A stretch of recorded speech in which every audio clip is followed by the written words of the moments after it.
You're listening to Oilersnation Radio, presented by the Nation Network. Subscribe for free on iTunes, Spotify, or wherever you get your podcasts from. Welcome in episode 107 of Oilersnation Radio. I am Tyler Yaremchuk. Happy free agent frenzy. Happy July 1st in October. It's great. Everyone's having a good time. Man, there's a lot to get to. I have a list of topics, and it's 12, 13 deep, so this is going to be fun. I'm joined by Zach Lang, Nation Network news editor. That's the right title, right? News director, but news you're director. pretty close. There you go. Zach's going to be potentially in and out depending on if we get some Oilers breaking news here. Nation Dan is here as well. Rick from the What's Pint, my title, Tyler? head of hockey fights. There you go. Nice. And then we got head of the Pint, Rick. Rick, are you enjoying the free agent coverage? So far so good. There you go. And Bag Milk joining us as well. He's in the same boat as Zach. If news starts breaking, Bag Milk's going to be in and out. It's like our own free agent frenzy panel, and I'm sure TSN is probably going to take legal action because I just said free agent frenzy on our podcast. But it is episode 107. It's brought to you by the folks at Sherwood Ford the Giant, as my mic cuts out. Free agent frenzy time is usually when Jesus, my mic is just off of it. Sorry, boys. Frenzy time is usually when GMs go crazy. GMs go crazy and spend a lot of money on things that aren't worth it. They kind of get ripped off. Well, when you go to Sherwood Ford, you save money and you get a product that is worth it. If you want to make a good free agent addition, head over to our friends at Sherwood Ford the Giant. Like I said, guys, we have a lot going on today, so I'm going to jump right into it. The first thing that kind of got Oilers Nation Twitter up in arms and talking was the rumor that Bob McKenzie threw out. Not really a rumor, actually. I'll call it a report, because when McKenzie says it, it's fact. The Oilers were preparing to offer Jacob Markstrom a max-term deal, and we're going to go very hard after the free agent goaltender. I'll start with you on this one, Zach.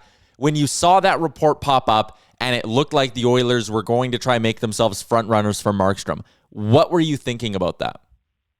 Yeah, I mean, I'm okay. I was okay with it, and I still am okay with it if the Oilers can somehow circle back and try to make the money work. You know, look, we'd be getting a goaltender who's been one of the best guys in the league for the last number of years. He had a great season here, and he's only 30 years old. So, you know, even if you sign him to a 7-year contract, you know, you're still looking at getting 5 or 6 really, really solid years out of him, and especially if you can get him in a AAV of $5 million or so. I mean, I think it's a bit of a no-brainer. You know, I've heard there's some concern about a knee injury that Markstrom suffered last year, but at the end of the day, if you can get a goaltender like Jacob Markstrom, you know, that's the guy that Edmonton's been looking for the last number of decades, right? Edmonton has struggled to have that high-end number one consistent goaltender, and I think that's exactly what Markstrom would be for the Oilers. Nation down? I think that the issue for me, well, I agree with what Zach is saying on principle. I think that our teams versus the Vancouver Canucks defense is just very different. I don't think that we have as good of a group when it comes to playing defense. And so I just don't think that Markstrom would have seen the same numbers he sees in Vancouver. And the problem for us is that, of course, that we can't afford the big cap hit. So we were going to be offering him term. And then you're locked into a deal where, you know, if it turns out that Markstrom was more of a product of his defense than he could be in Edmonton, then you're looking at issues going down the line for 7 years kind of thing. So yeah, I'm okay if the number is the rumor that they're coming out with now, or it's like 6.5 million, 7. I'm okay with us not having to have that on the books for 7 years. Rick? Yeah, just based on the numbers that Gregor put out today, the 5-on-5 Markstrom versus Mikko, they were only separated by 2 or 3 spots in each of the categories, and so I guess when you sit here and you watch every game minute by second, as opposed to Canuck games, you're probably watching more shorter spurts. You probably have a more negative feeling about what you see in Edmonton. So I think those goaltenders were a lot closer than we thought they were. So maybe you look at the guys in front of them being the biggest issue. So I think I'm okay with, and I think Holland had a cap on this that he didn't want to go over, and as soon as it went to that point, Ken walked away, and I think we're okay going to 1A, 1B, just someone much better than Smith. and running it that way, and maybe trying to make the defense a little bit better to make the goaltending job a little bit easier. I got a report from Ryan Rashog that I'll pass along in just a second here, but Bagged Milk, your take on the Markstrom rumors. Would you have liked to see him here on a long-term deal, or do you think, like the Oliver Ekman-Larsson situation, is it maybe a blessing in disguise that this sounds like it won't get done? I would have been okay with them doing it because, let's be honest, how many people sign max term contracts and actually ride them out in the city that signed them there? So I wasn't really too worried about the back half of the deal.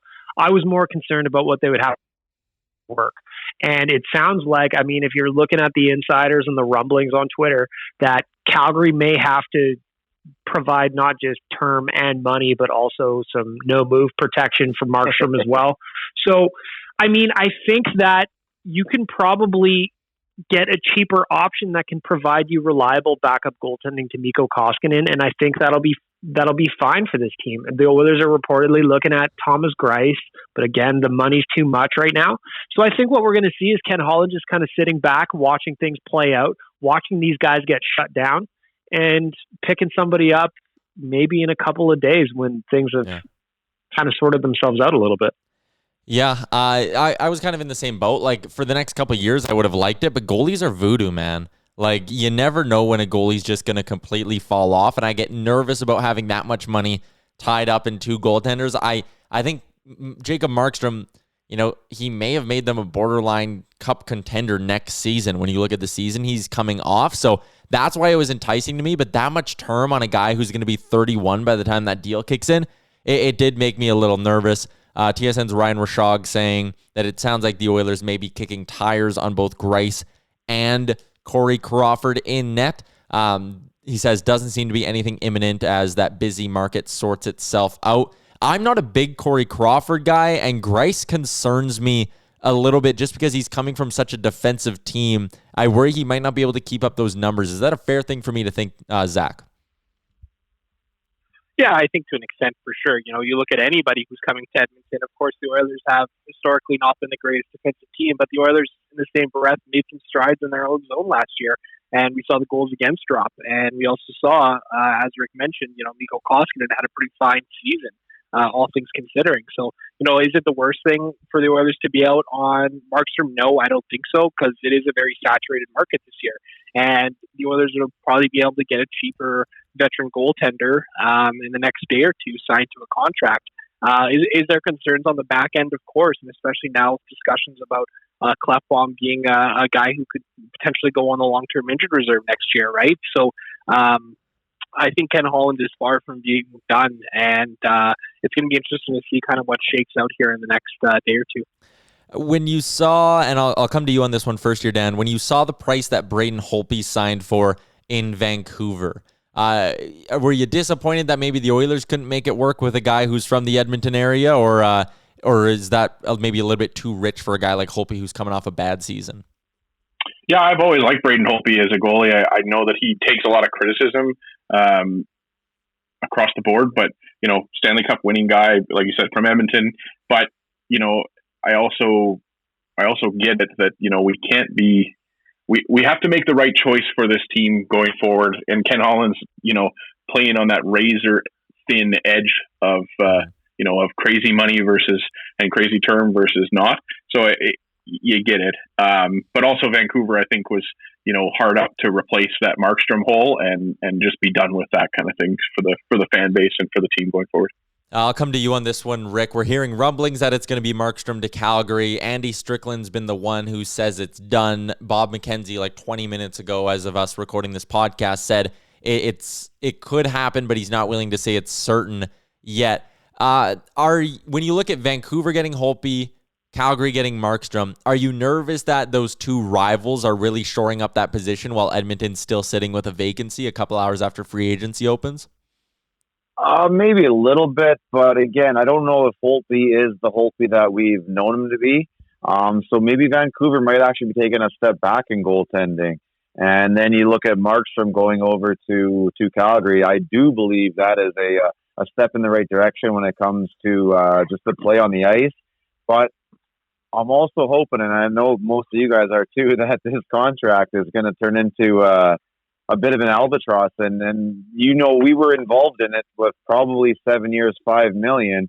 But when we started to drop out of it, I'm assuming that's because you saw, Talbot getting that 3-year, $11 million, and then you saw what Holtby's getting. That the goaltending dollars were going to be a little bit higher than what we may have expected, maybe even what Markstrom expected. So all of a sudden, 7 times 5 wasn't going to cut it anymore. And if it does go above 6.5, $7 million, and it still stays at 7 years, and they have to include some sort of movement clauses, I say, man, I'm glad we stayed out of that. And I still think that with Koskinen and the proper 1B, we can get quality goaltending, if not just as good as either one of those teams. Maybe probably a little bit, maybe not quite Calgary, but I think we can be right there with Vancouver. So we got word on Matt Benning finding a new team, but before I switch topics, since this is a podcast and people aren't listening to it live, we'll talk about the Benning news here. Bag Milk, I want to give you the last word on Holtby. Yeah, I actually got a text this morning from somebody that is a family friend of the Holtbys, and they said take it for what it's worth, but Holtby had no interest in coming back to Edmonton because of the local ties. He just didn't want he just didn't want to be involved as the starter from Edmonton for Edmonton, and I can't say I blame him for it. No, not at all. So he can go to Vancouver, beautiful city. They paid him a bunch of money. So I get it. So I was never expecting Holtby. I think he'll do fine in Vancouver. It's going to be interesting because, like you said, he didn't have a great year last year for the Caps. So I'm curious to see how this is going to go. But again, for Vancouver's side, he only signed a 2-year deal. So it's not like they're stable to him for a long, long time. It's just a matter of he can get back to being himself, or if he's going to look like the guy who wasn't the same last year in Washington. This signing honestly kind of makes me a little angry. Matt Benning reportedly going to Nashville, 2 years at $1 million a season. $1 million a season. How could the Oilers not get that done? I know. I'm surprised. I'm shocked. This is annoying. This is irritating. This is annoying. Well, I've been happy with what he's done so far. I think he missed something here. What's interesting is Matt Benning spoke to Jim Matheson in an Edmonton Journal piece yesterday where he kind of said he was looking for more opportunity to play, and almost sounded like he wanted to have a chance to play in a top 4 somewhere. But is he really going to get that opportunity in Nashville? I mean, they're one of the deepest defensive teams in the entire league. He's not. He's a right shot D-man. I can promise you he's not playing above Ryan Ellis, and I can tell you for certain Dante Fabro's on the rise, and I don't think he's going to be slipping anytime soon. So Benning, this is just weird for me because I liked him here in Edmonton. I think he's a really good third pairing D-man. If it was a money thing, I'm going, how did the Oilers not match that? If it's an opportunity thing and he left Edmonton because he thinks there's better chances for him to play in Nashville, man, look at the right side on Edmonton, look at the right side on Nashville, and you tell me where there's more opportunity. So this one is really confusing. Yeah, I mean, I don't get it. It bums me out. I feel like Matt Benning was a very effective third pairing defenseman. Dude, that's a quality number 7 even. Exactly, a quality number 7 and $1 million per. I'm really surprised that they let him go. I mean, the analytics liked him. Maybe I'm just throwing this out here. I have no idea. But do you think there's any concern from the Oilers side over just his health? Just because he did not have a great year last year in terms of concussions, and that's obviously a problem in terms of a contact sport.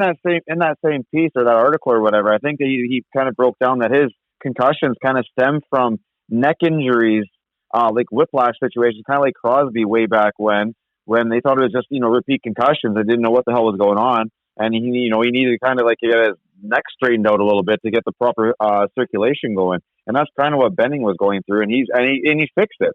They would definitely know how strong he is and what point he is on the recuperation level right now. But this confuses me. I always assume they're letting him go to let Bouchard take that third spot. But dude, you're not like Benning at home 2 times 1 as your 7. Larson, if we're playing 82 games in a shortened season, like time-wise, it's going to be more condensed. That back, how's that back going to handle it? But you got to Matt Benning right there, that type of safety net. That confuses me. You got to think that this is a sign that there's something bigger coming, right? Like he's fit a lot of pieces in. Tyler, you have the exact number. What is it? 3.8. 3.8 million on those 3 between JP, Ennis, and Turris. So, I mean, I don't know. Like, is there a Tyson Barrie move happening? I don't know. But like, yeah, when you look at that number, you have to say, okay, either he didn't want to be an Edmonton Oiler, or we didn't want him to have that $1 million, and we have that $1 million penciled in somewhere else. So I like, that's the only thing that I can think with those two options. Looking at backwards, right? What was looking at the yeah, he was 1.9 last year. Looking at the live blog, just the updates I've been doing. So the Oilers this is 12:38, so it's a little bit ago. Pierre LeBrun reported the Oilers are definitely interested in Tyson Barrie, but he doesn't know if there's a fit there just because it's going to cost too much money. So it seems like they just opened a hole for Dad to kind of step into that third pairing slot. And maybe that was the conversation the Oilers had with Benning, where it was like, we want to bring you back. And he went, yeah, I want to come back, but, who's going to be the next man up on that right side? And Edmonton maybe kind of just sits there and goes, we're ready for Evan Bouchard to take responsibility there. And maybe that's why it wasn't quite a fit. Good on him to like, just say, I want to play more then. Yeah, and you got to respect that too, right? Yeah, you could easily take that money and ride out here. Obviously be on Popcorn Alley a little bit, but yeah, he said, I want to play. This is what I'm doing. I'm going to get paid $1 million. I might as well get to go there and play. So good on him. I was talking to a friend of everyone, Reed Wilkins, last night. We had a nice little phone chat going into free agency, and we were talking about Benning, and both of us just kind of couldn't figure it out, because if you look towards his at his playing time towards the end of the season, he was coming in around 8 or 9 minutes, which to me was like, yeah, he's on the third pairing, but you could probably juice that up a little bit because he wasn't killing penalties anymore. He would go long stretches without getting on the ice. So I wonder if there's just like whatever system Tippett is rolling with that they didn't feel he was the fit there for whatever reason. Mm-hmm. Interesting. Yeah, there is that too, right? Matt Benning going to Nashville on a 1-year deal. This is fun. I like that we get a chance to do this sort of in the middle of the day when there's still going to be some news breaking. Looking at another signing that came down. If we're talking, and maybe, okay, I'll save potential overpays for the end of the day, and that's when we'll talk about the Kevin Shattenkirk deal. I want to talk about the one move that I think we all unanimously liked, and that's Kyle Turris coming to Edmonton. It's a 2-year deal for $1.6 a season. It happened quick. It was like Gazzola tweeted that the Oilers were having conversations with him. Then like 10 minutes later, the Oilers announced that they had signed him. A minute after that, we had the AAV. Dan, I'll come to you first on this. That deal for a guy who had 31 points last year, I do not see how you can dislike this deal at all. Do you agree or disagree with that? I agree completely. I think that everybody was kind of like, what are we signing him for? But then you see that AAV of 1.65. It's absolutely perfect money. You got 2 years of a guy that's proven, to get you some points, and he has no pressure on him anymore because he's the number 3 guy every time, right? I don't know. It's an absolutely, savvy move. I think everybody was kind of looking at Mikko Koivu as the guy that they wanted, yeah. but Holland comes in and, maybe a guy that was forgotten somewhat, goes with that big buyout money and just takes a nice little paycheck from the Oilers to play with a team that's going to compete. Well, that's what I was going to say, Dan, too, is because he got his bag from the Nashville Predators. Yeah. He's getting $2 million for the next 8 years, so he had the opportunity and the luxury to be able to sign a cheaper contract. And I really like this bet by Holland. I know he wasn't a fit in Nashville, and who knows whether that's his play has actually declined or a systematic issue. He said in his avail that it wasn't a great fit there. Take that for whatever it is. But when you look at the money, I was very surprised it was only 1.65. This is a guy who can chip in some offense. The Oilers desperately need a right-handed center. They got their 3C now in Kyle Turris. And I think of a guy like Jesse Puljujarvi coming back. If he does start on the third line, now all of a sudden he's got Kyle Turris beside him. He's been in the league. He's been around. He knows what's going on. And that will be an opportunity for him to succeed as well. I think it's a great bet. Great bet, low cost, high reward. I could see him chipping in with some offense. And he also doesn't have the pressure of having to produce playing behind Connor and Leon. And I bet that'll probably go a long way for his confidence as well. Dan, I can't see what you're even trying to show us. Eric Francis just tweeted out the best signing today for a player and team is Kyle Turris in Edmonton. Noted water carrier for the Flames, Eric Francis. I love it. I love the deal because I've said it. Part of the reason they lost to Chicago is because they didn't get offense from anyone but the big guns. Building a third scoring line around Turris and Puljujärvi, and maybe it's Tyler Ennis on that left side. Who knows? Maybe it's someone who's a little bit more defensively responsible. Building that up is going to help them get goals from their bottom six. So I love the deal. Rick, I'd imagine you're also going to agree with me here. Yeah, man. I think Turris has always been a top end type of offensive player with coming out of the draft. He's always sat there. He's a bit of a sniper. He's got that shot. He's the right side. It's everything we've honestly needed, and it's for cheap. So yeah, no, there's absolutely nothing wrong with this deal. Zach? Yeah, say what you will about Kyle Turris' potential struggles in Nashville over the last number of years. He's still scored at a half a point per game pace. And if he can score at a half a point per game pace in the Edmonton Oilers bottom six, that's a massive win. The Oilers have seriously had some issues when it comes to depth scoring, and we've seen that, and we've talked about that at length for the last number of years.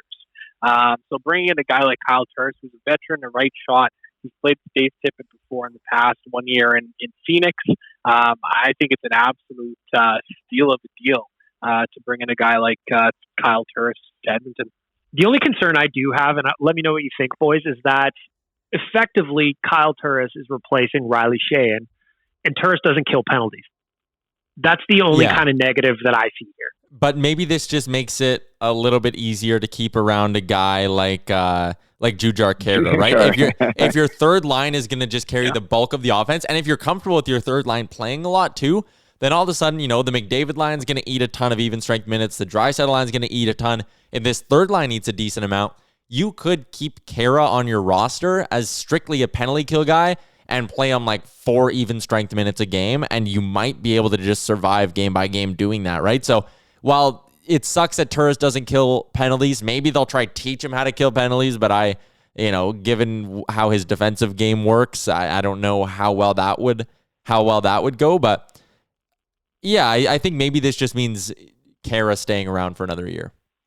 Does that open up? Does that mean we have some trades coming from the bottom end there? Because I feel like this bottom six is getting awfully full now. I was going to ask that, but first we were talking about the disappointment in one local boy, Matt Benning, going out the door. I think everyone here would also be pretty happy when they saw the news that Tyler Ennis comes back, and Tyler Ennis comes back for $1 million. I honestly would not have been surprised if Tyler Ennis could have gotten $2 million with another team. Like, he's coming off a good year. He's a speedy guy. He can pinch hit in your top six. He can give you real good minutes in the bottom six. The Ennis at $1 million, even when I look around the league, I think that has the potential to be the steal of the offseason here. Sort of the one bargain contract we look back at halfway through next year and go, damn, they got that guy on a real good price. Dan? Well, I think this is the deal. You're right. You've hit it on the head. This is the kind of deal that we've been dreaming about, where you get that guy that in free agency, even leading up to the trade deadline last year, said was going to go get some smoke in his next contract. But he's seen that he has a good situation in Edmonton. He can go out and produce those same kind of numbers. And maybe next year, once teams have kind of been able to fluctuate and figure out some of this money stuff, then he'll be able to sign that big smoke contract again. So I think that it makes sense for him. We've been begging for this kind of a deal for a while with the Oilers. And it's awesome that it worked out for us with a guy like Tyler Ennis. Tyler, what was the number again? So to me, like by my math, Ken Holland signed 3 top 9 players for less than $4 million. 3 top 9 players for $3.8 million. If you look at just the UFAs he got today, Ennis and Turris combined for 68 points last season, and Holland signed them for $2.6 million. I was going to say, come on, like going back to your Ennis point, in 70 games last year, split between the Sens and the Oilers, he had 16 goals and 21 assists for 37 points. Like, if that's what you're getting from Ennis for $1 million, you're fucking laughing about it. Even add in Archibald to that mix, because Holland got that deal done as well. You got 4 really good bottom 6 wingers or bottom 6 players, and this is only costing you $5.5 million for all 4 of them. That's great value for a team that needs to find great value, right, Zach? Yeah, absolutely. I think so. It's really interesting. I was a huge fan of the Oilers going after Tyler Ennis and bringing him to Edmonton at the deadline. I thought it was a very savvy trade by by Ken Holland. You know, he was a dynamic player. He put up some points very quickly. He seemed to click with Connor McDavid. I wouldn't be surprised to see him get another shot alongside that top line. You know, something interesting I'm thinking about as we're sitting here talking about all this. Can we maybe say that Edmonton's starting to become a desirable location for players to sign? You know, like Kyle Turris has been a big name player in the league for a number of years, and it took Ken Holland 20 minutes to get a deal done with Kyle Turris to bring him to Edmonton. You know, you got a guy like Tyler Ennis re-signing and a number of other players as well. It's going to be interesting to see the way the next couple of days shake out. But, you know, Ken Holland is doing a damn fine job here today in assembling some solid depth on this roster with not a lot of cap space to do it. Yeah, I won't say it's a desirable destination because I don't think big name free agents look at Edmonton as a place that they necessarily still want to go. But I'll say this, I think this is the McDavid, Draisaitl, and partially Nugent Hopkins effect, where if you're a forward looking to bounce back and sort of, you know, I'll just say, if you're looking to have some bounce back years, why would you not want to play in this forward group? If you're Kyle Turris, a guy who's good on the power play, why would you not want to come here and try to bounce back for the next couple of seasons and rack up points on the power play? If you're Tyler Ennis, 1 year, $1 million in a flat cap where you maybe would only get $2 million on a 2 or 3 year deal, man, just come here. Maybe you slide into the top 6. Maybe you score 20, 25 goals this year because you get hot. And this next offseason, you can go cash in. I think that's the desirable part of playing in Edmonton is there's so much opportunity to play with these all-world players that you can turn your career around. And I love what Holland's doing in the sense that, like, last year when we were talking about this, if you went back to the free agency podcast for ON Radio a year ago, we were talking a lot about scratch tickets and low cost bottom 6 players. But now he's getting low cost guys that can contribute in the top 9 and actually put some points on the board, which is in Edmonton, especially something that desperately needs to happen because, like Tyler said, for the playoffs, you can't just have Connor, Leon, and Nuge doing all the heavy lifting. They need people to chip in with a goal or two here. And by my count, JP, that's basically a free agent signing for the Oilers with Puljujärvi. Ennis can do it. Turris can do it. So there's 3 more players that were not here last year that can, you know, maybe pump a few goals in the net. And that's going to make a big difference, especially like how many games were there last year or the year before or the year before that where the Oilers were maybe down by a goal, needed something to happen, but then other teams go full lockdown on Connor and Leon, and it's expected. But if you could maybe have some guys who can provide you with reasonable minutes and come up with a clutch goal every now and then, that's a big win for the Oilers. Well, even if it's every second game now, you get a nice goal from your bottom 6. It's situations where you're not trailing heading into the third, you're tied, or you're not tied going into the third, you're up by 1, right? And it makes life so much easier if you can get that scoring. Dan? Oh, yeah, that playoff series against Chicago is a different story if we get some scoring from our bottom 6 while Connor and Leon are just absolutely lighting up the Blackhawks. So, yeah, I mean, it's just we've been begging for it. They've checked off, you know, 2 of the boxes in the sense that we have our wingers and now we've got our our right-hand third line center. We just need some more D help, hopefully. Yeah. Something to stopgap there for Clefbaum, especially given, you know, the question marks around that status, and then that number 2 or number 1A goalie to come in. So you got to give Ken Holland full marks right now, and wait and see what happens in the next couple hours, next couple days. It's also interesting that while this is also happening, Ken Holland has managed to sign a couple of players that are likely bound for the Condors as well. So he's getting some shit done here today. He's added to the depth. Seth Griffith had a good year with the Manitoba Moose last year. 58 games, 21 goals, 20 assists. That'll help in Bakersfield.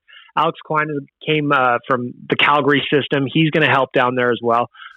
I found it interesting looking at the reaction on Twitter that people just scoffed so easily at having a competitive AHL team, which to me is very important for organizational success. And I also like seeing Ken Holland put some work in for the Condors as well.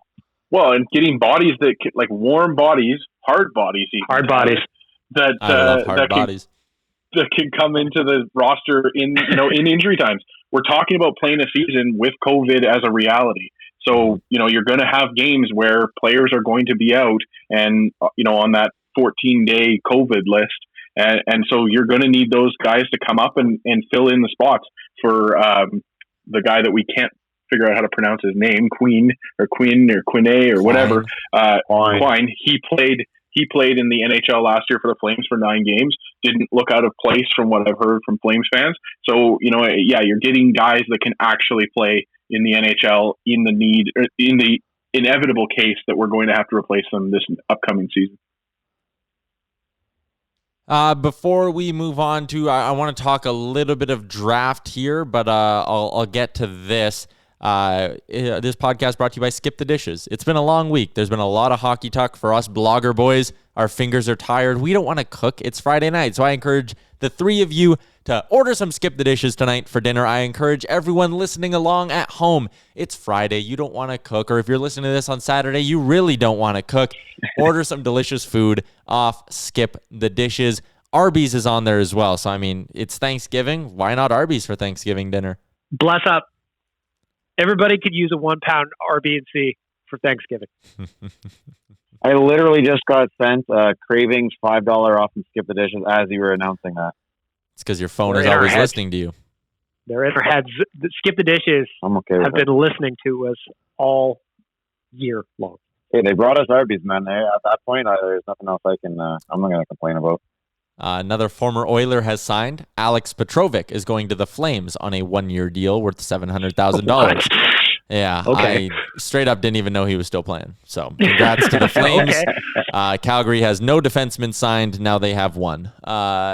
Let's talk a little draft. And our draft talk, as it's been this whole time, has been brought to you by Prime Staffing.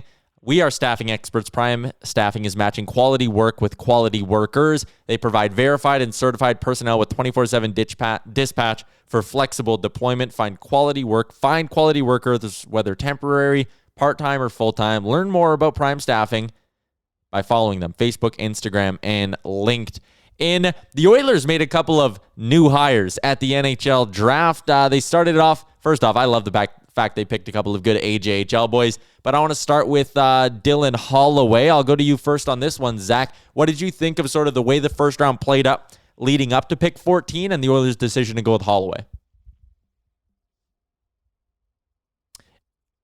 Okay. Yes. We lost Zach. Yes. We lost Zach. He is down. Thanks for the insight, Zach. I'm here. Oh, hey, Zach. No, I'm here. I was on mute like an idiot. Okay. I'm here talking away. Anyways, I thought the first round was really interesting. Seeing guys like Marco Rossi and Cole Perfetti drop was pretty interesting. And then seeing Jack Quinn go at 8 to Buffalo was a bit of a tough pill to swallow. And then, of course, Carolina had to ruin our day by taking Seth Jarvis 13th overall. But nonetheless, I think Edmonton has landed a real solid player in Dylan Holloway.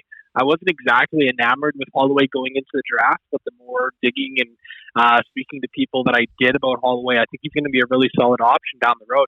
I was texting with the scout Tuesday night, and he said that he saw Holloway as a really solid two-way forward who can make an impact in all 3 zones. He's got a great blend of skating, size, and scoring ability, and that sounds like exactly something that the Oilers need in their top 9 in the years to come.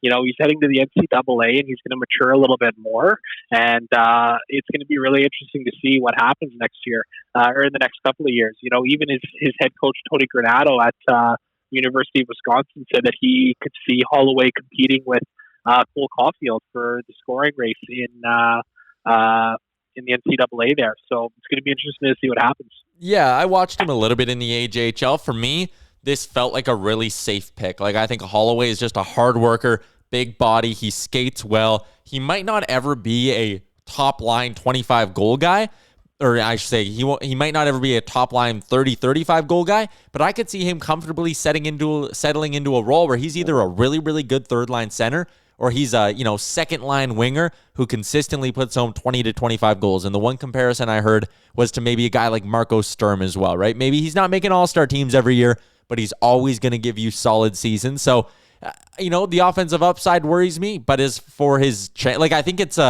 his floor is really good. I think they definitely drafted a player here. Bagmilk, what do you think? And you kind of have the pulse of the nation here. What did you kind of get the general sense of with how people thought about this pick?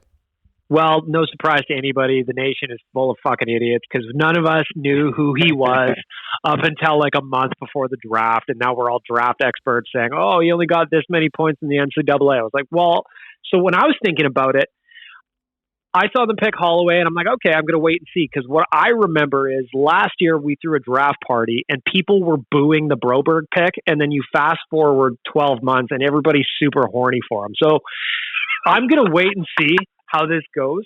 I also think that there's room for him to grow at the University of Wisconsin in the sense that he's going into his sophomore season. He's going to get more responsibility, maybe more time on special teams. It's not exactly uncommon for a guy who's a rookie in that league to not be able to put up points right away because there are guys older than him on the depth chart that are getting the minutes that he has to earn. That's just kind of how that league goes. So I'm pretty excited about it because, like you said, Tyler, I think his floor is quite high. And no matter what, with the size he's got, by the way, also a very hard body. Dan tweeted out the abs, another contribution to the all abs team. I think that they're going to have a player here, whether that's in the middle six or not, because he's a big guy who can skate. And in the NHL, there's always going to be a room for a big guy that can skate. And if he's got hands too, which, you know, his highlights show that he's got hands, there could be a player there. I'm happy with it. I'm going to trust the Oilers scouting staff on this one and hope that in a couple of years we're talking about Holloway grabbing a spot with the Oilers and being able to contribute. Dan? I'm really good at having my Twitter account suspended. I can't believe my Instagram hasn't been suspended for the amount of times that I'm looking at 18-year-old abs. But yes, it's it's the first thing I do now when Oilers draft a player because I did it with Broberg last year. Again, you guys just like this is kind of getting to be a boring podcast because we just keep agreeing with each other. But when you saw the players that went early in that draft, I think everything kind of went to plan. Like the only thing that shocked me, I guess, was Byfield, just because I thought for sure that LA was going another way. But congrats to that young man as well. But yeah, when you hit that the Askarov pick and then Jarvis going to Carolina, it was just kind of like, okay, this is what's going to happen, and you knew it was going to go down that way. So yeah, you're not unhappy with a guy that has a floor, but again, to Bagmilk's point, can we stop ripping on 18-year-old kids before they put on the jersey or before they've even been able to celebrate being drafted? Yeah. And again, you can't look at Broberg and be upset at that pick when everybody was upset at that pick last year at the draft party and last year on Twitter and all the social media. So let's just stop, anointing these guys as the next one, and also as calling these guys busts long before they've even finished their career in junior or in the NCAA. To be fair, I just want to say for the nation, I'm looking through the comment section from draft right now, and there were plenty of people that were happy with the pick. So not all fucking idiots, but a sizable portion. There's always idiots. Rick, you like the pick, obviously? Yeah, I was obviously a little bummed out that we weren't able to get one of the top-end offensive guys, but when you read everything about this kid, it just screams that he's going to be a very solid middle six type of player going forward in his career, and he does apparently have a little bit of offensive upside, in which case, a player in that middle six who can put us the goals, that's always a good thing, right? So I think going down the into the future, I think it's a good addition for us. But like I said, I probably would have preferred to get one of those bigger snipers first, but just the way things went out wasn't an option for us. I think the interesting story here, Tyler, and I know that you love him. Yeah. But Carter Savoie at the fourth round is kind of an interesting one to me. Maybe the AJ gets no respect or something, but by all accounts and all projections, they had him going much higher than where he ended up. Yeah, man. I said this story on Real Life. When the Oilers were walking up to pick, or when the Oilers were coming up to pick at 76th overall, I was sitting there going, this is the spot you take Savoy. I was a little surprised that he was still there at 76 yet. Because, Bob McKenzie had him ranked 58. So I was like, okay, 76, take Savoy. One of the glaring needs of the Oilers prospect pool is that they don't have very many skilled scoring forwards. All Carter Savoie does is score goals, 53 goals in 54 games with the Sherwood Park Crusaders last season. They trade down to 100, and I kind of went, damn, too bad. That would have been a great spot to take Savoy. I bet you he goes in one of these next few picks. And then it went and went and went, and it got to 90, and I was like, damn, there's a chance they might get him in 100. And then they did, and I was over the moon, man. I honestly think even with their fifth round pick there, I think they got a couple of guys who a lot of draft analysts had those guys going in the second or third round, and the Oilers got them late, and they added players who are high-end offensive skilled. I did an interview yesterday with his junior coach, Adam Manna from Sherwood Park, and I talked to him a little bit about like what makes him so special as a goal scorer, and he told me it's the things he does that you can't teach. When he's in the offensive zone, you can't put your finger on why it happens, but the puck always finds his stick. You are focusing on one part of the play, the puck squirts back door, and somehow he's the one who's there to tap it in. He just couldn't say enough good things about the kid and about the goal scoring ability he has, and I think that's something that's really valuable to the Oilers. I think it's a good pick. Yeah. Is he slated to go back to the Crusaders? Is that the plan? He's already in Denver right now. Him and Michael Benning are both down in Denver. They'll play in Denver for probably 2 seasons here and then go from there. But yeah, I was happy with the picks the Oilers made later in the draft. It felt like for a team that had to go 86 picks without making a selection, it feels like they got some really interesting prospects, and they picked a ton of forwards, which was an area of need. So I chalked the draft up as a win for Ken Holland. First time in franchise history that they went clean through the draft, picking only forwards. I don't hate it. I don't hate it either. They, like you said, desperately need it.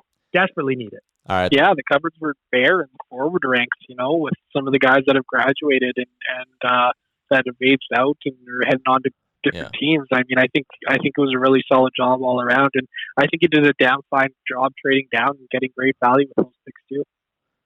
100%. All right, that's been Draft Talk, brought to you by Prime Staffing. They are staffing experts. Matching quality work with quality workers. They provide verified and certified personnel with 24/7 dispatch for flexible deployment. Find quality work, find quality workers, whether it's temporary, part-time, or full-time. You can learn more about our friends at Prime Staffers by heading over to their Facebook, Instagram, and, of course, their LinkedIn Prime Staffing. All right, let's get back a little bit to free agents here. We're already at the 42-minute mark, so I was gonna go into the TSN top 20 list where they put McDavid second and all that. A bunch of guys said I like McKinnon more, blah, blah, blah.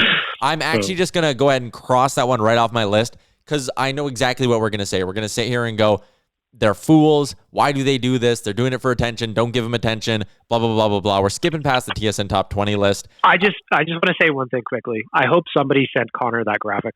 Oh, yeah, because it could fuel him. I just hope somebody sent it to him. Same with Leon. It's like, both of them just like, fuck you. Yeah, Leon was third, but yeah, Connor knows. Connor's seen it already. So I'll go to this. Some other big moves that went around today in the NHL. One of them was Tyler Johnson being put on waivers. And this is interesting. What? Because the Lightning needed to get rid of his money. And they are desperate right now. Like, unless some team bails out the Lightning, I can't see how they sign one of Sergachev or Sorelli. Like, they're all kinds of fucked up right now. But they put Tyler Johnson in his $5 million cap on waivers. That means any team can pick him up for free. Now, there was a little rumor going around that maybe they did this because they have a little backdoor deal made with maybe it's a team like Ottawa, where they go, okay, Ottawa, we're going to put him on waivers because his no trade clause says we can't trade him to you. Once you claim him, we're going to go ahead and trade you a 4th-round pick, but you're going to give us a 2nd-round pick or something like that. But this is all kinds of fishy. Hey, Zach Lang? Yeah, it's. I was actually listening to you in Low Tide this morning when it broke, and I literally said, what? Out loud. Yeah. I was really surprised. I mean, I think, of course, there was talks about it happening, but to see them actually waive him, and not even for the purpose of a buyout either, just straight up waivers, really caught me by surprise. It's kind of going to be an interesting story to follow over the next 24 hours here, see if anybody puts a claim in on him or what the hell happens there. Yeah, I doubt he gets to the Oilers, but if he does, like, that's a lot of money. So would anyone here even have interest in the Oilers doing that? I mean, I would, but like the math doesn't work. Yeah. Do you know what I mean? Like, he had a bad year last year, well, by his own standards, 14 goals, 17 assists in 65 games. But it's like I've been saying for weeks now. Silly season this year is going to get weird, and this is one of those moves where you're just like, all right, bring on 2020 weirdness, because Tyler Johnson going on waivers doesn't happen any other year than right now. Yeah. It's totally a pandemic season kind of move. Dirty pool, though. Yeah, it is. Like, I feel like there could be like that's that's circumventing something that you signed the guy to. Like, it's just, I don't know. It's like, but that just goes to me like that's the same thing with Oliver Ekman-Larsson fucking shutting everything down today. He gave them what? A couple of weeks to make a deal on a monstrous contract, and then he only gave him 2 teams that he would go to, and then it's like, you got until Friday, otherwise it's not getting done. I just like I love the idea of an awkward family dinner with Oliver Ekman-Larsson sitting there like, you wanted to trade me, and I said no. I am at like this Johnson situation. It's like when you're bugging your younger sibling and you put your finger like an inch away from their face. You go, I'm not touching you. I'm not touching you. And the Lightning were like, we're not trading you. We're not trading you. But you're going to Ottawa even though you didn't want to, sucker. I feel like he's ending up in Ottawa or Detroit, right? Zach Lang, you're waving at me. I'm presuming you want to tell me that Justin Schultz is going to the Washington Capitals on a 2-year deal? That is correct. What do you think about that? Yeah. Jolt's going there, eh? Yeah, another former Oiler on the move. Kind of interesting. His game's kind of dipped off in the last number of years, but kind of an interesting move for the Washington Capitals, trying to shore up maybe a little bit of offense on the back end there.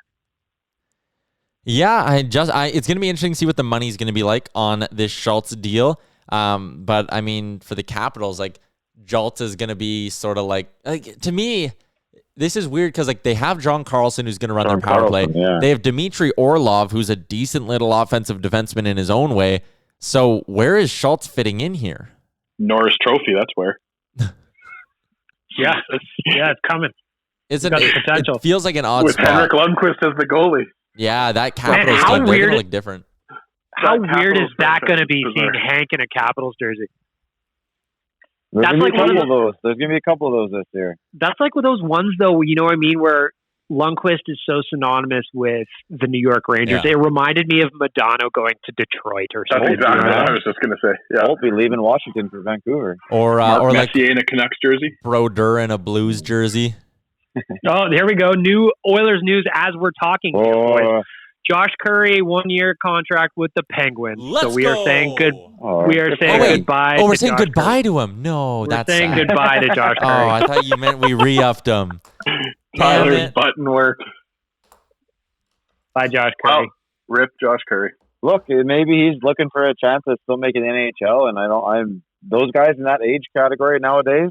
If you don't have a spot in the NHL, you better look hard at trying to find one quickly, because otherwise they're going to get 22 and 23-year-old kids playing ahead of them. It's gonna be that's the hard. thing. It's gonna be hard for me to wake up tomorrow morning when I remember that Josh Curry's no longer an Oiler. Well, that's the thing with it's the thing with Josh or Matt Benning. You know, there has to come a point when you're a professional hockey player and you've been with the same organization for a while, and you just feel like there's a ceiling that you've hit. And yes, maybe you go to the Penguins and nothing happens for you, but you gotta change up the scenery and give it another shot. So Yeah, I can see it from the Josh player's Curry. perspective. TSN's Ryan Rashog throwing out another report while we're on the air here. Oilers are in the mix on Tyson Barrie. Would likely be a short-term deal. Chance to be to quarterback the league's #1 power play. Rashog says it would be on a show-me type deal that would make some sense. I'll go to you He's first. obviously listening to us. Yeah. It makes our lefts and rights really weird. Yeah, it would, but I'll come to you first on this one, Rick. What do you think about the idea of the Oilers maybe going out and getting Tyson Barrie on that short-term deal? Let's say it's in like the $4 or $5 million range. Would that interest you? I think so. I think what it also does is it tells you that they're going to have to go out and find someone who's a little more defensive capable to play that left spot that Clefbaum's not going to be able to do, right? Like, unless you're going to have a guy who is pretty much like Clefbaum, who can play that left side, you're reliable defensively, and all of a sudden, he's quarterback in the power play. Well, I'm fairly certain Tyson Barrie is not the guy out there in the last minute when you're up by a goal. But, you're down by a goal for sure, power play for sure. So I could see him bringing him in, but I still feel like there's a hole on the left side defensively that Clefbaum's going to leave. So it's a little bit weird, but hey, man, let's go score some more goals. I'm down with it. Yeah, I like it. I like it because of the power play aspect, but I do agree. If they bring in Barrie, I would still like to see a lefty. Bag Milk, your thought? I mean, it just tells me, like, how bad is this Clefbaum thing? Well, I think they're just at the point where it's still a question mark. It hasn't changed. It's always been a question mark. but we're getting to the point now where we need to start putting this team together, and then that means it's still a question mark. It's still a question mark. All the respect in the world to them. Take your time, but we need to figure something out here because there is a season coming up, and we can't be left in the same position that Shea left us a couple of years ago with the Sekera injury. We've seen what happens. Ken Holland's been nothing but obviously hasn't been perfect, but he's been more good than bad. He's going to take care of this situation, and Clefbaum comes back, we'll figure it out, and if he doesn't come back, then I can see us, holy keep shit. going here. Holy 2 shit. years, $8 million for Schultz in Washington. Yeah, I was just going to say that. And, what does that, wow. what does that mean for Barry, though, then? Like, Barry's that's just it. worth a little bit more than that. Yeah. That's just it. I just said 1 year, $4 to $5 million for Barry. That's, he's going to cost more than that if Schultz is getting $4. And again, we can do the thing where, you play your offensive guys in offensive situations and your defensive guy in defensive situations instead of necessarily having a number one defenseman, right? And I think not that's every kind of day what we're going to get. It's not every day you can sign a guy with Norris potential for $4.5 million. Yes. Okay? So let's just give the Capitals a break on that one. We're going to wrap up the podcast eventually here with a free agency edition of Hot and Cold Performers. I'm going to give you guys the heads up now. We're going to do a different version of Hot and Cold Performers. For Hot Performer, I want you to tell me your favorite free agent signing of the day. Doesn't have to be Oilers. For Cold Performers, I'm going to want to know who you think is the biggest overpayment of the day. So we'll get to that in a few minutes here. But now that we're sort of moving along a little bit here, where do you want to see the Oilers go with the goaltending? So I'll let everyone think for a second here while I read this off. Jason Gregor sent out a tweet with all of the free agent goalies still available. They were Corey Crawford, Corey Schneider, Craig Anderson, Jimmy Howard, Thomas Greiss, Aaron Dell, Mike Smith, Ryan Miller, Mike Condon, Louis Domingue. For me, none of those names really do it for me. Like, I think I want someone a little bit better. Like, Greiss would be interesting, but everyone else on that list, I'm kind of like, on. They would have to be like $1 million deals, and it's because you can't find anything else. I think it's more likely than not that Ken Holland now goes the trade route for this team's next goalie. Zach, is there a name on the free agent list or a name on the trade market who you think's a good fit here? It's kind of a tough one. I mean, I wouldn't mind seeing him take a swing at Corey Crawford. Really? Yeah. Like he still posted in the .917 last year.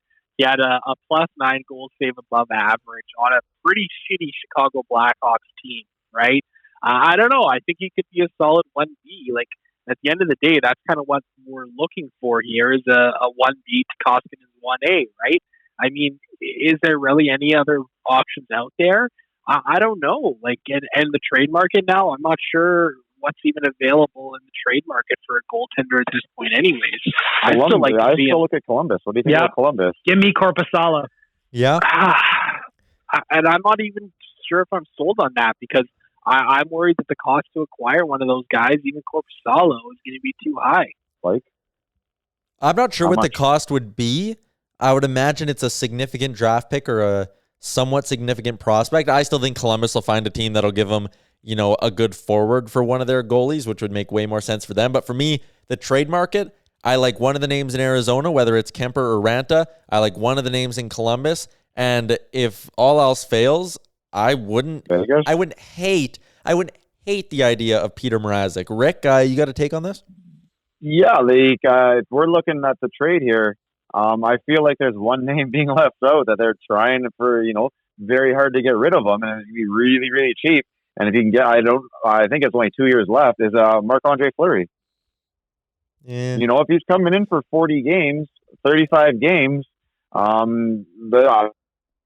those games, I don't think it would surprise anybody. He's going to fit in with all the rest of our signings this year because I think it was down to less than $2 million it was going to be, wasn't it? Like in that reported three-way trade, someone takes half the deal and then Vegas eats half the second half, and you're getting them at like a $1.75 or something.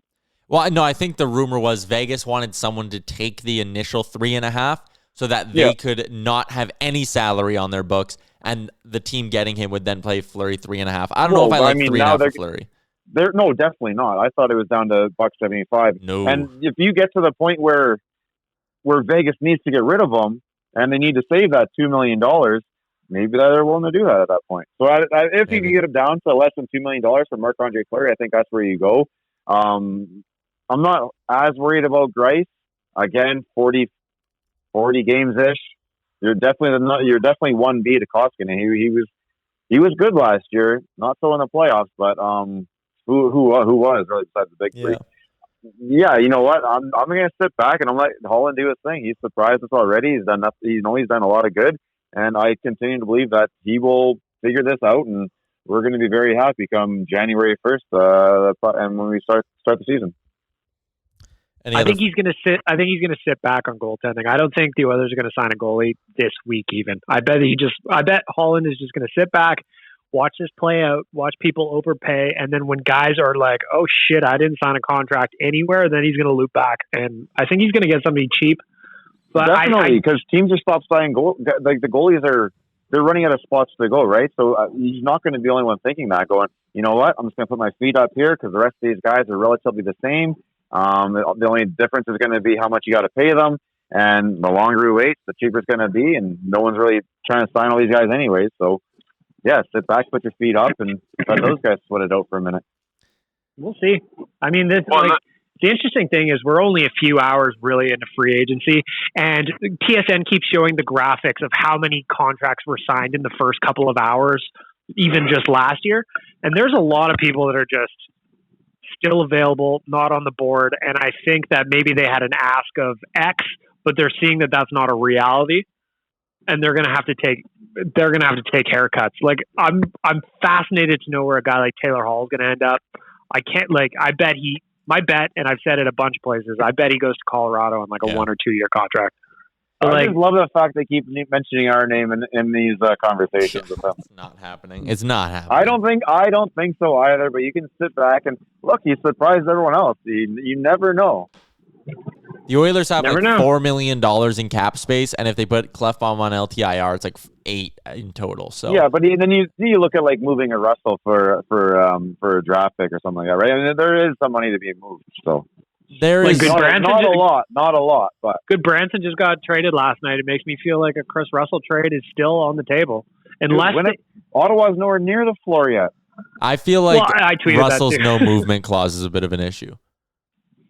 Well, and I wonder, and I hope not, but I wonder how much the Clefbaum injury news would make Holland just be like, well, fuck, maybe we just hang on to Russell and let this expire. That's what I think is happening too, but hey, we can always Tyler Johnson him if we have to. Just place him on waivers? I don't even know if a team would do well, that. no, just then you make the deal with, oh no, I guess he does have the new movement, right? Never mind. Yeah. That wouldn't work so well. All right. Other names that are on the free agent market here. Actually, here's some news. We can talk about this. Elliot Friedman says Jacob Markstrom to Calgary is done. So that is now happening. Give me the numbers. Give me some money. Give me the numbers. Let's go 7 times 8. Let's see if you can't get $8 million out of them. No. I'm going to put that out in the fucking universe as 7 times 7. Give it to me. I'm going to say my guess is going to be 6 years times $5.5 million. Zach, you got a guess? I'm going to go 7 by 7. Wow. Dan? Full no move. Ooh. Dan, you got a guess? What's for Markstrom? Yeah, what do you think the money on Markstrom's going to be? Sorry. Yeah, I think probably you're looking at 6 now. When you look at the market, he kind of slots in it from the fact that he was. But what? Oh, your mic keeps cutting in and out. But we got you at $6 million in the Markstrom sweepstakes. So we'll try to keep recording until we hear the numbers on Markstrom. Oh, we're definitely staying on until we get this one because I think the reaction could be pretty funny. I think it's going to be closer to 6.5. I think it's going to be 6 years, 6.5. But the thing, he's going to get that no movement too. Yeah, that's what I want. Just give me the full no move. He's going to get expansion protection. I want to hear that Holland was like 7 times 5, no security on no movement stuff. Like that is what it is. Take it or leave it. Obviously, bargain back and forth, get up to less than 5.5, and then Holland's like, "Okay, see it. No, it's too much for me. I'm out." Potentially. And you know what? There was that quote. It's interesting how that played out too, right? Because I know we're looping back to Markstrom again because he just got locked up. But early in the day, all basically both channels, Sportsnet and TSN, were showing Ken Holland graphics where he talked about free agency, where he says if there's a guy you really want, you either have to overpay in terms of cap or term. And Jacob Markstrom is undoubtedly the best goaltender available right now. And I cannot wait to see how this goes, especially with a guy like Khudobin just walking in and out of free agency right back to Dallas. Holtby's already off the board. And I can't wait to see what this number is. And can we talk about the fact that the Calgary Flames now have, for 2 years, convinced themselves that they just are a goaltender away from competing when they've had really good goaltending efforts, both playoff runs, and haven't, like Cam Talbot shut out the teams 4 times and he got 5 wins in the playoffs. Yeah. Like it's mind-boggling that they think that they're just a goalie away from competing, which again, some Oiler fans believe that too about us, but it's not the case. But for the Flames to go out and pay this much smoke and take that much term, you're going to be talking about it in 2 or 3 years where the Flames are again, in a cap crunch and have to sell off some assets from their aging defense and it's just, the list is hilarious for them. But also a shout out to the Flames for signing Buddy Robinson today, who Oiler fans will remember as the guy that ate those fists from Jujhar Khaira and got paid again this year. I'm changing gears here right away, but I'm super pumped for Cam Talbot. Like the deal he got in Minnesota is pretty rich, to be honest. Yep. But I'm happy for him. I'm happy for that guy, man. Like 100%. in terms of like ex-Oilers that you want to cheer for, Patty Maroon signing a 2-year extension in Tampa, I was happy for him. And same goes for Cam Talbot and his adorable family going to Minnesota for the next 3. Yeah, he got paid a lot of money to go to Minnesota for the next 3 years. Darren Dreger says... I think that pushed up the goalie numbers too. It might have, honestly. Darren Dreger says Edmonton, Calgary, Vancouver, all poking around Tyson Barrie. He adds in Florida is in the mix as well. Rick Dollawall from TSN in Vancouver just said keep an eye out for Tyson Barrie. So Vancouver missed out on OEL. Maybe they get in the mix on Tyson Barrie here as well. Still waiting on the numbers for that Markstrom deal to come through. In the meantime, is there another name on the market? Let's put Barrie aside. Let's put the goalies aside. When you look at who's still out there, is there one name who you go, I would like to see the Oilers take a stab at signing him? I'll come to you first on this one, Bag Milk. I mean, I'd love to see it, but it would never happen. I'd love to see Taylor Hall come home, and then all of a sudden the Oilers have 3 MVP winners on their roster. Again, it's not going to happen, but boy, would I love it. Rick, any name out there that you go, that's a name I think the Oilers can get or should get? There is, and maybe it's a little bit because he used to be here before, but I've always liked what he did when he was here, and he's available again. It's Drake Caggiula. I like him. He's a dude who can play, any of your left wing spots. You don't want him playing first very long, but when he gets hot, he gets hot. When he was out in Chicago, he was playing with Tay in the Caves all the time.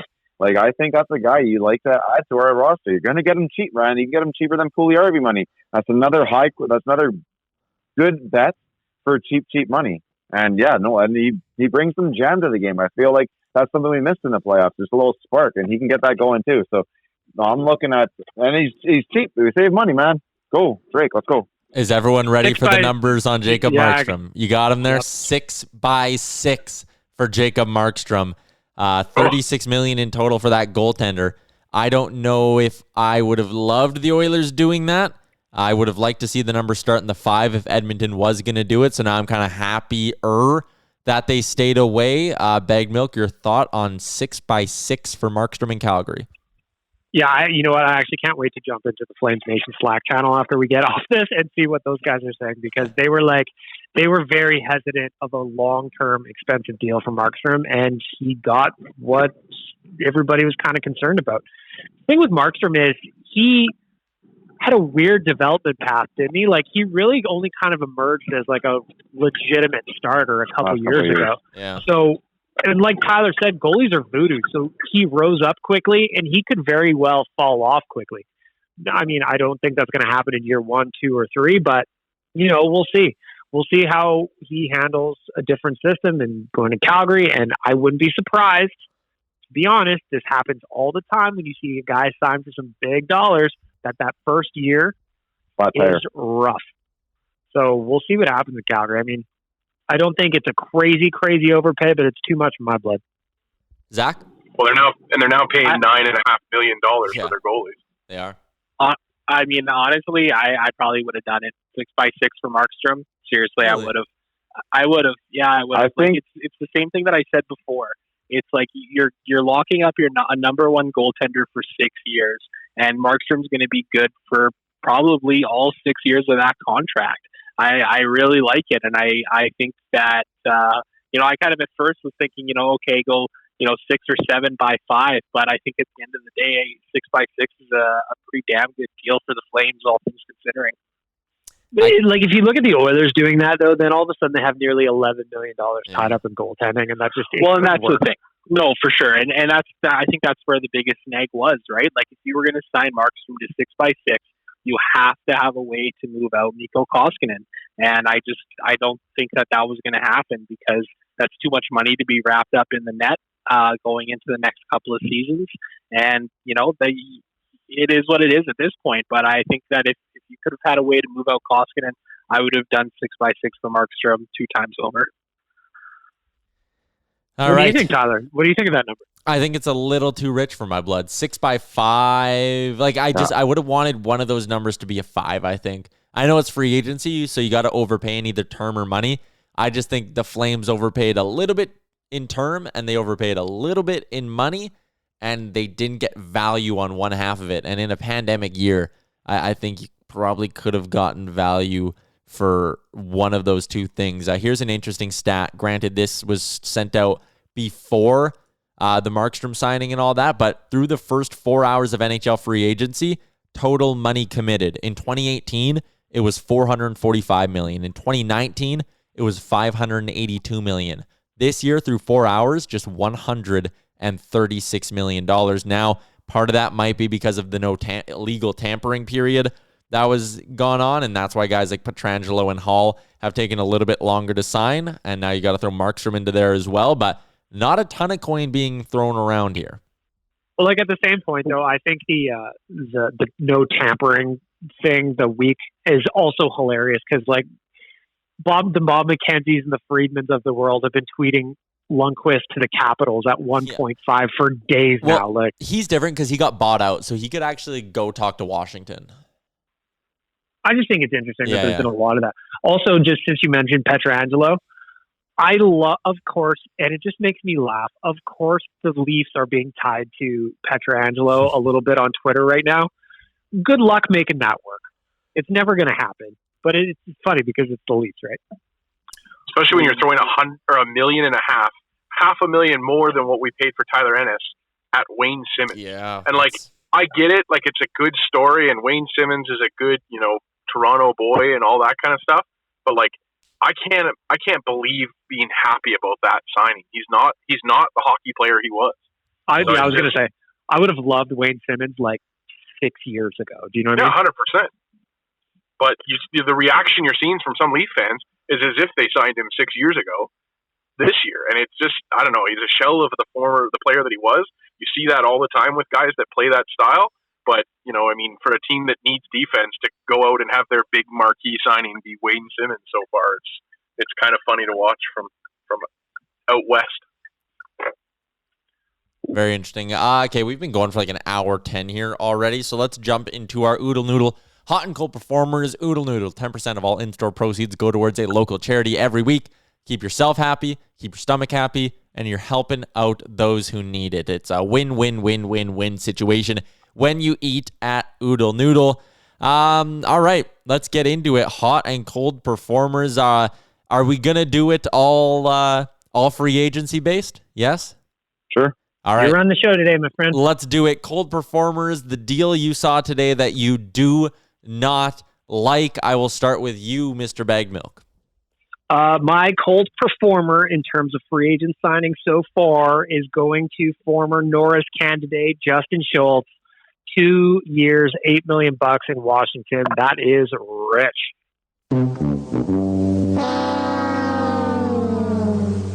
Nation Dan.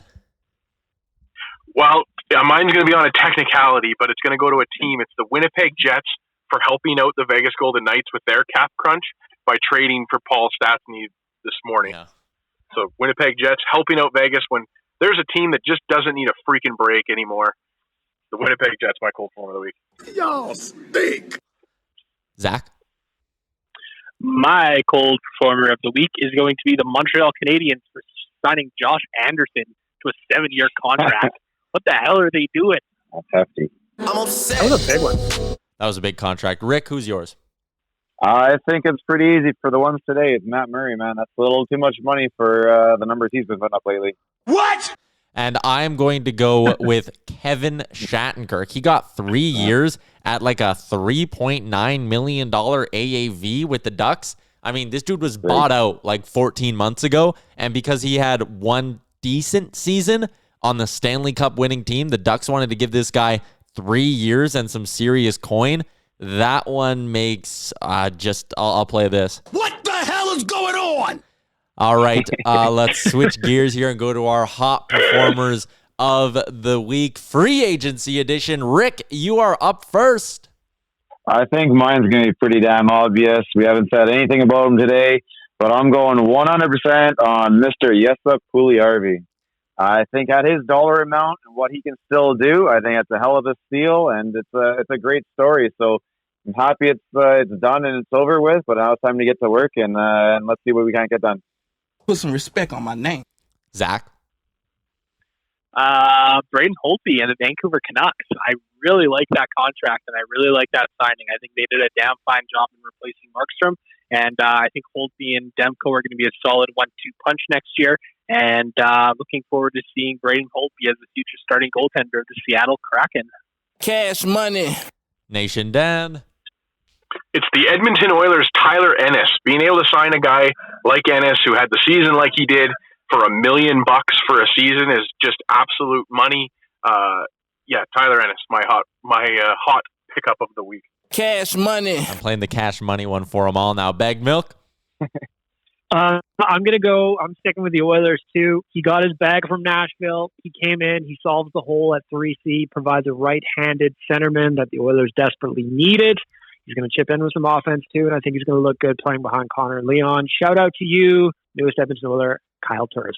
Cash money. I'm going to give an honorable mention to the Predators for getting Matt Benning done for $1 million. I think they'll really like that defenseman, but usually we don't do the same answers on this, but I can't disagree with the Ennis thing, man. I think that's a guy who could potentially score 20 goals for the Edmonton Oilers, and they got him for $1 million.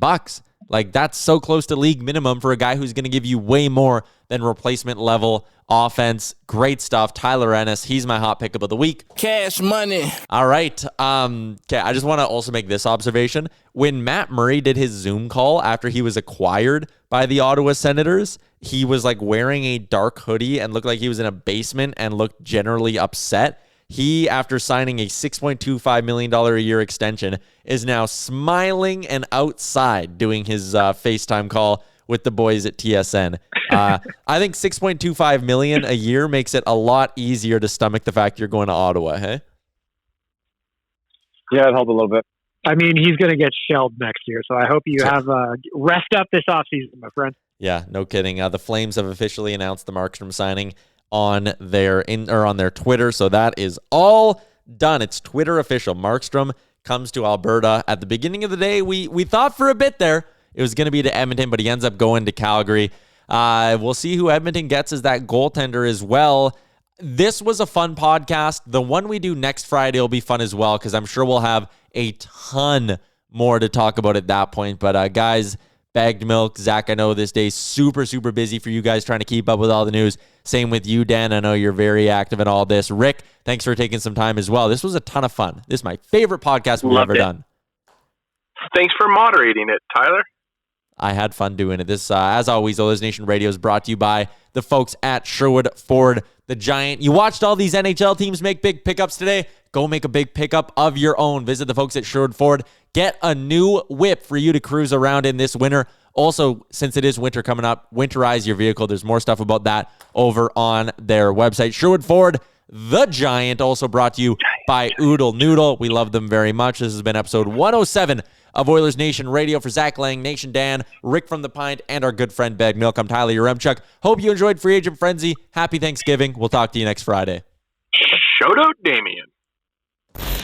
Thanks for listening to Oilers Nation Radio, a member of the Nation Network of Podcasts. Make sure to follow us on all of our social media to stay up to date and never miss a podcast.